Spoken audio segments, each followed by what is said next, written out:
নমস্কাৰ বন্ধুসকল, মোৰ এই ইউটিউব চেনেললৈ স্বাগতম জনাইছোঁ আপোনালোকক। মোৰ এই ভিডিঅ'টোত অসমৰ কিছুমান নানা তৰহৰ জানিবলগীয়া কথাৰ বিষয়ে কোৱা হৈছে। ভিডিঅ'টো আপোনালোকে সম্পূৰ্ণকৈ চাব আৰু যদি মোৰ ভিডিঅ'টো ভাল লাগে লাইক, শ্বেয়াৰ, ছাবস্ক্ৰাইব কৰি দিব। ধন্যবাদ। কুৱেশ্যন নম্বৰ 1, 2011 চনৰ লোকপিয়ল অনুসৰি অসমৰ মুঠ জনসংখ্যা কিমান? ইয়াৰ উত্তৰটো হৈছে 31169 to 92।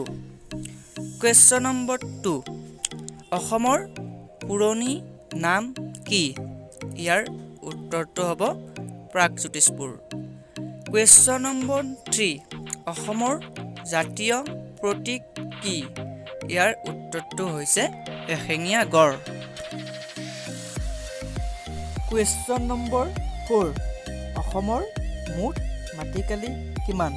ইয়াৰ উত্তৰটো হৈছে ৭৮,৪৩৮ বৰ্গ কিলোমিটাৰ। কুৱেশ্যন নম্বৰ 5, অসম বিধানসভাৰ মুঠ আসনৰ সংখ্যা কিমান? ইয়াৰ উত্তৰটো হৈছে 126খন। কুৱেশ্যন নম্বৰ 6, লোকসভাত অসমৰ সদস্য সংখ্যা কিমান? ইয়াৰ উত্তৰটো হ'ব 14জন। কুৱেশ্যন নম্বৰ 7, অসমৰ তেল শোধনাগাৰ ক'ত অৱস্থিত? এইটোৰ উত্তৰটো হ'ব ডিগবৈ।